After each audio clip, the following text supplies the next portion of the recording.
Pues, en primer lugar, muchísimas gracias al Ayuntamiento de Zaragoza por invitarnos a participar en estas jornadas y a compartir con vosotros lo que es un proyecto realmente innovador y que va a traer el futuro tecnológico y mayor desarrollo a la ciudad de Zaragoza. Para nosotros es un placer estar aquí porque además Zaragoza es un referente en temas de migración, es un referente como ciudad que apuesta por el software libre y como comunidad que apuesta por el software libre como una forma de crear riqueza. Lo decías muy claramente antes, las iniciativas que se están llevando desde el Ayuntamiento para hacer realidad el software libre, para dar mayor valor, son referentes a nivel internacional. Y no solo eso, no es solamente la capacidad tecnológica, es la actitud de compartir ese conocimiento con otras comunidades autónomas, con otros ayuntamientos, lo que os está poniendo en el liderazgo y lo que hace que seáis un referente en lo que es el Foro de Administraciones Públicas, en lo que es toda la transmisión de conocimiento. Y vuestra experiencia está sirviendo para que en otros ayuntamientos se esté haciendo lo mismo, en otras organizaciones y otras empresas incluso cojan ese conocimiento y puedan aportarlo a sus clientes. Es una experiencia realmente impresionante y os felicitamos por ello. Desde Cenatic, que apoyamos el software libre, ver que hay ayuntamientos como vosotros que lo hacéis realidad es realmente espectacular. O sea, que os agradecemos mucho la invitación. Y la intención que traía hoy era exponer un poco cuál consideramos desde Cenatic que es el presente del software libre para desde ahí poder avanzar o poder intuir cuál es el futuro. Como estamos poquitos aquí y habrá más gente viéndolo después, lo tomamos en plan de debate, os expongo cuáles son las ideas y los conceptos que tenemos y comentáis si os parecen acertados o si lo veis de otra forma. ¿De acuerdo? Por si no me conocéis, bueno, pues yo soy el director gerente de Cenatic. Ahí está mi correo electrónico y el Twitter, que hoy el día sin Twitter vamos a pocos sitios. Si me muevo, ¿se me sigue viendo? Supongo, ¿no? Para eso tengo aquí el tema. Entonces, hoy quería ver dos cosillas. Por un lado, una visión cualitativa y cuantitativa del estado del software libre, para ver cuáles son los datos y que tengamos una idea real, medida, de en qué situación nos encontramos. Y de ahí intuir cuáles son las tendencias de futuro en distintos ámbitos, en ciudadanía, en empresas y en administración pública. Pero basémonos en los datos, ¿de acuerdo? Porque somos una comunidad, cuando hablamos de la comunidad de software libre, que tenemos mucha tendencia al desánimo, a que no nos siguen, a que realmente estamos luchando contra gigantes o contra grandes corporaciones. Y eso nos hace no ver la realidad tal y como es. Entonces, vamos a sacar datos exactamente de cómo estamos. Lo primero es una perogrullada, pero de la que tenemos que ser conscientes. Vivimos en un mundo heterogéneo. Vivimos en un mundo en el que hay sistemas privativos y sistemas libres en todos los entornos. De acuerdo, eso nos puede gustar más o menos, algunos apoyamos o creemos que viviríamos mucho mejor con más software libre, pero es cierto que no podemos esperar que una administración pública que tiene una inversión de millones de euros en un sistema determinado privativo, por mucho que esté convencida que el software libre es una buena iniciativa y que eso va a traer ventajas, no puede gastarse una millonada en llegar al mismo sitio donde está. Estamos en una situación de reducción de costes, de presupuestos cortos y tendremos que convivir con lo que tenemos y avanzar hacia donde queremos ir. Pero eso nos lleva a un entorno en el cual pues, tenemos sistemas privativos, tenemos propietarios, tenemos libres y desde ahí tenemos que partir. ¿Cómo era esto al principio? Una visión a largo plazo hacia atrás. Pues si nos fijamos, ahí lo que he puesto es número de sistemas más o menos y cómo avanzamos hacia el software libre. Pues en los años 80 había software libre como tal. Las iniciativas todavía no se habían creado, lo que había era un predominio de empresas que ofrecían soluciones. Prácticamente todo se podía considerar software propietario. O programadores que compartían su código de forma abierta, de forma altruista, pero casi nos estamos yendo a los años 70, cuando ni siquiera había propiedad intelectual sobre el software. No fue hasta los 90 en que esto empezó a cambiar. Ya a finales de los 80, pues Richard Stallman empezó con su proyecto, apareció Emacs, pero la mayoría de los sistemas seguían siendo sistemas fundamentalmente propietarios. Poco a poco empezaba el software libre a estar en entornos universitarios, de investigación, pero un usuario, un ciudadano, no lo tenía en su casa. Instalar Linux en el 95 era una tortura alucinante. Mucho menos poner un sistema en producción y un mission critical, olvidémonos. Eso no era posible. Pero hoy sí. Hoy seguimos avanzando y cada vez son más los sistemas libres que están en explotación. En bancos los encontramos en todos sitios. En administración pública también. Los ciudadanos están utilizando software libre mucho más de lo que nos estamos imaginando. ¿Cuál creéis que es el porcentaje de uso de software libre entre la ciudadanía española? En casa, en general, usuario. Sí. El 100%. El 100%. Todo el mundo tiene un TDT, ¿no? Todo el mundo tiene un TDT. Todos los que utilicéis Android tenéis software libre.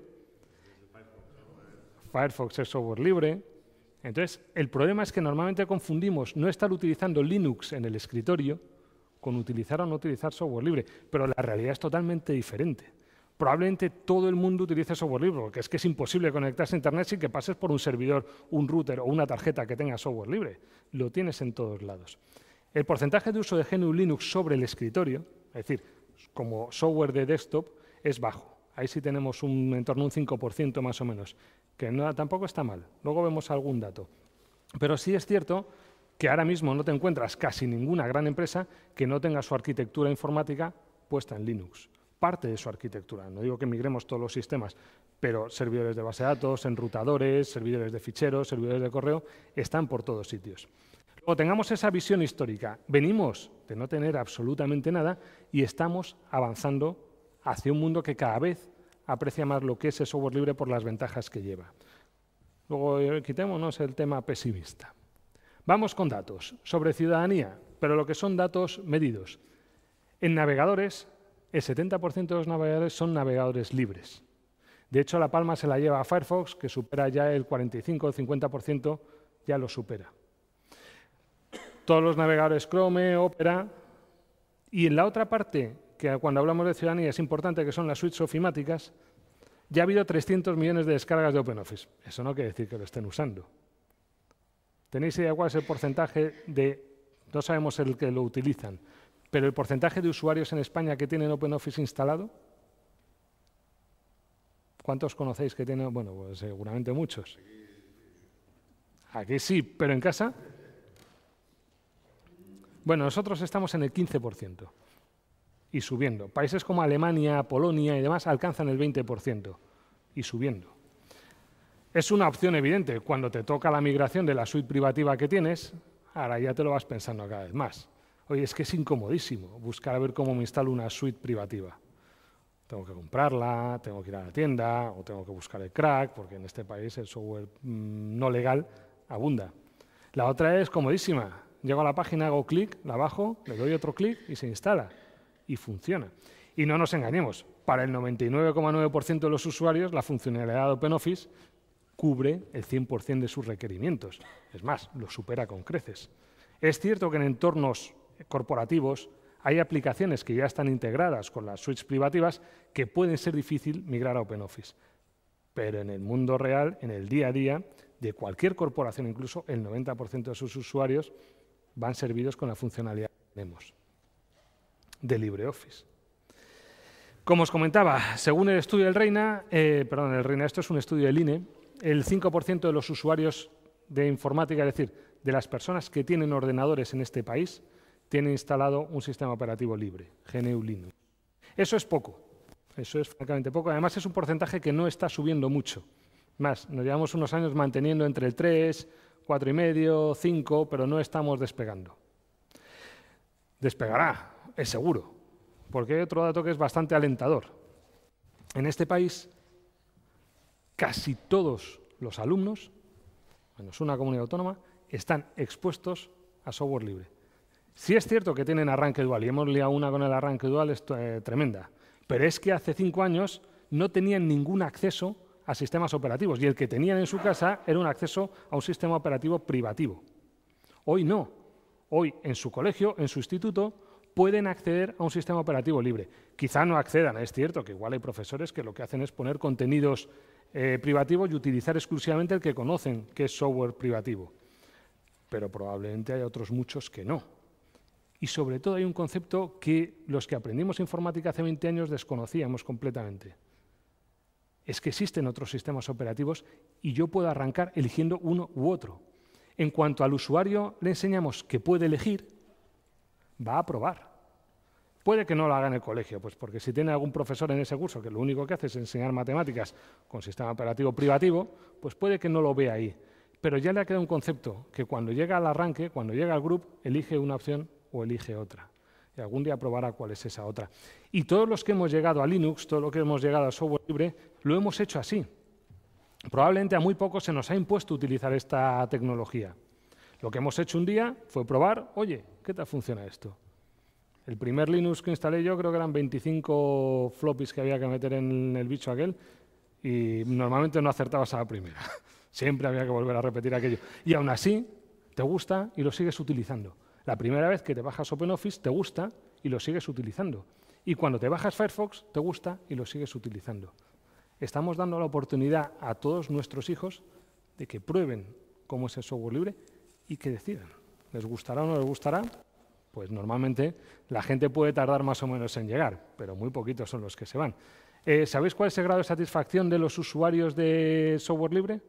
Hablamos de empresas que utilizan software libre. Lo medimos hace un año. Más. Y un poquito más. Es el 89%. El 89% de los usuarios de software libre, hablamos de usuarios profesionales, se declaran satisfechos o muy satisfechos con el software libre. Por supuesto, tienen intención de seguir utilizando y de seguir ampliando.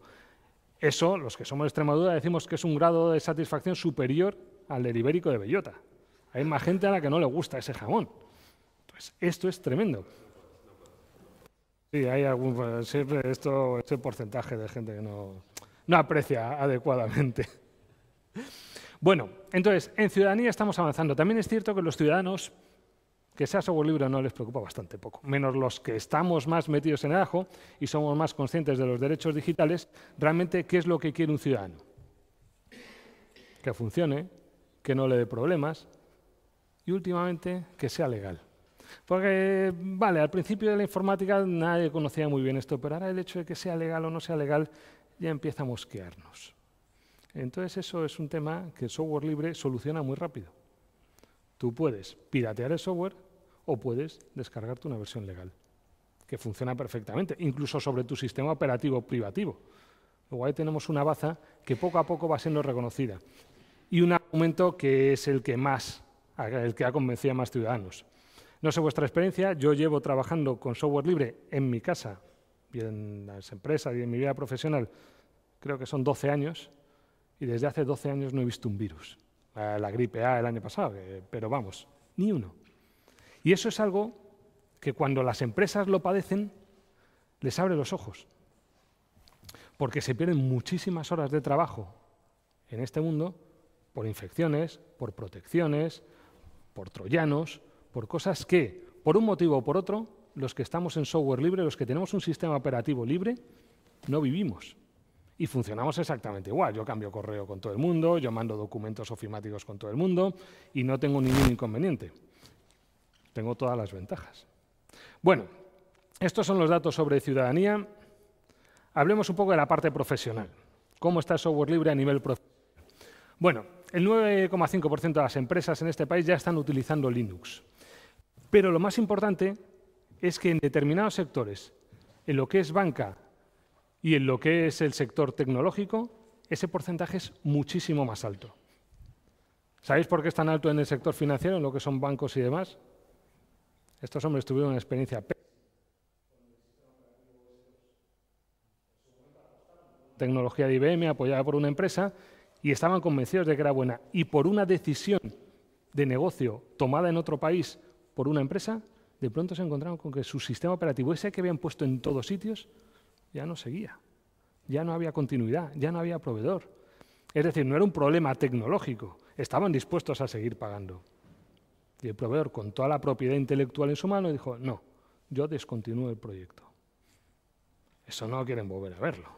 ¿En qué suelen desarrollar ahora? Java. Bueno, me voy independizando tecnológicamente todo lo que puedo. Las empresas TIC, ¿por qué están ofreciendo servicios con software libre? Es más barato, es más competitivo y se lo demandan los clientes. Luego tenemos los dos sectores clave, junto con el de administración pública, que luego veremos, que están apostando radicalmente por el software libre. Y esto ha llevado a muchas cosas a nivel de empresas.